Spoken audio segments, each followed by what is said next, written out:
Bonjour à tous, c'est Jean-Luc Haut sur sa chaîne YouTube. Aujourd'hui, nous allons parler des drones de guerre des mines, car Thales doit livrer en juin un premier module de série à la France. Le module de lutte contre les mines, le MLCM, comprend divers équipements, dont un des plus importants se trouve être deux drones de surface, les USV de 12 mètres de long fabriqués par la société britannique L3 Harris, capables d'embarquer deux charges utiles, soit un sonar remorqué TSAM à immersion variable doté d'une antenne SAM-10 Thales pour détecter et classifier les mines, soit un robot téléopéré ROV produit par le groupe suédois Saab, conçu pour l'identification et la neutralisation d'engins explosifs sous-marins. Le MLCM doit en outre comprendre deux drones sous-marins AUV ayant la même fonction que le sonar remorqué, mais avec la capacité de scanner les fonds marins plus profonds, 300 mètres au lieu de 200 mètres, et cela de manière plus discrète. Un remplacement des drones sous-marins. Quand le programme a été lancé en 2016, c'est l'A27 de la société française ECA, devenue Excel, qui avait été retenu avec l'antenne 110.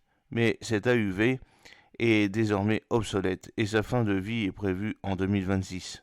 Seuls 6 drones sous-marins de ce type ont été livrés avec le prototype du système développé par Thales, 3 à la Marine nationale, 3 autres à la Royal Navy. Ces engins semblent bien fonctionner, indique-t-on côté français, mais ils ne pourront être conservés que quelques petites années. Des discussions sont d'ailleurs en cours pour racheter les A-27 britanniques afin de cannibaliser au profit des drones français, tous les trois stationnés à Brest. L'A-27, une solution alternative, est toujours en discussion avec la Direction générale de l'armement et les industriels, comme nous l'avions déjà évoqué dans l'idée du ministre des Armées de soutenir la base industrielle de technologie et de défense BITD nationale l'option d'une customisation de l'A18 d'XL pour pouvoir embarquer le SAM-10, extrêmement performant mais gourmand en énergie, semble être actée. Cependant, malgré les optimisations, l'A18, moins gros que l'A27, ne pourra pas offrir la même autonomie. On parle de 10 à 15 heures au lieu de 24 heures, ce qui conduira probablement à l'avenir à trouver une autre solution pour mieux répondre aux besoins opérationnels. Surtout que les AUG étrangers équivalents offrent une autonomie nettement supérieure. Quoi qu'il en soit, cette capacité de drone sous-marin de guerre des mines ne devrait pas être disponible avant 2026 pour les prévisions les plus optimistes. 4 modules attendus d'ici l'année prochaine. Reste donc à la Marine nationale en attendant les capacités du MLCM basé sur les USV, c'est-à-dire le sonar remorqué et le robot téléopéré. Ce système a déjà fait l'objet d'une longue évaluation opérationnelle des deux prototypes livrés en fin 2021 à la Marine nationale et à la Royal Navy. C'est sur la base de ces essais que de nombreuses modifications ont été décidées, entraînant des évolutions sensibles sur le système de série. 4 modules ont été commandés à Thales, soit 3 entièrement neufs avec chacun 2 USV, un sonar remorqué et un ROV, ainsi que le refit du prototype qui sera complété. Il ne compte notamment qu'un USV. Tous seront livrés entre 2024 et 2025. Alors, il s'agit d'une rupture technologique et opérationnelle qui prend du temps. Ce système très innovant, qui constitue une rupture technologique et opérationnelle majeure, ne sera pas pour autant opérationnel immédiatement, du moins pour toutes ses capacités. Si la mise en œuvre du sonar remorqué devrait être rapidement bonne pour le service, il est resté en particulier à démontrer que, en situation réelle, les capacités de neutralisation du ROV sont vraiment existantes. Il y a encore également du travail sur l'emploi de l'USV en mode téléopéré, voire autonome, sachant que les drones de surface pourront au besoin, grâce à une cabine disposant de tous les outils de manœuvre et de navigation, débuter leur carrière en mode piloté, c'est-à-dire avec quelques marins à bord.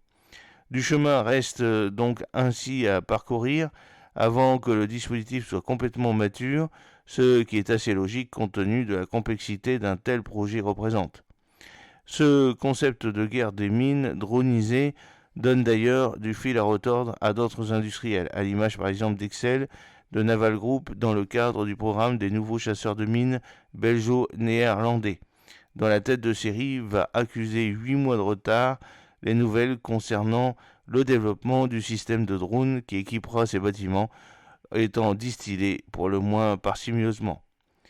Concernant le MLCM de chez Thales, on se montre en tous cas confiant, mettant en avant les progrès accomplis ces dernières années.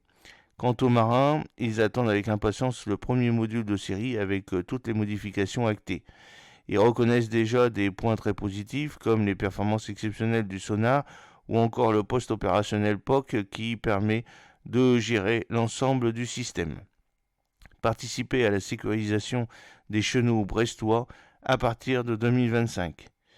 Les 4 modules de drones seront basés à Brest où ils devraient, si tout va bien, à partir de 2025 débuter de premières missions opérationnelles.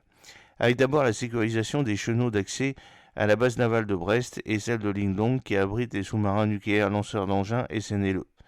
Une mission stratégique pour la dissuasion nucléaire pour laquelle les USV vont remplacer les bâtiments remorqueurs de sonar BRS Antares, Altaïr et Aldébaran.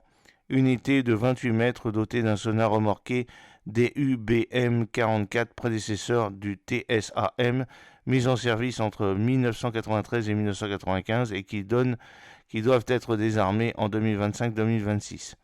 Le MLCM devra prioritairement les remplacer, mais avec d'ici là la nécessité de former les marins qui mettront en œuvre le dispositif via notamment un nouveau simulateur installé à Brest. À terme, 8 MLCM sont prévus, constituant la future flottille de lutte contre les mines, les FLCM, qui devraient compter 280 marins à l'horizon 2030.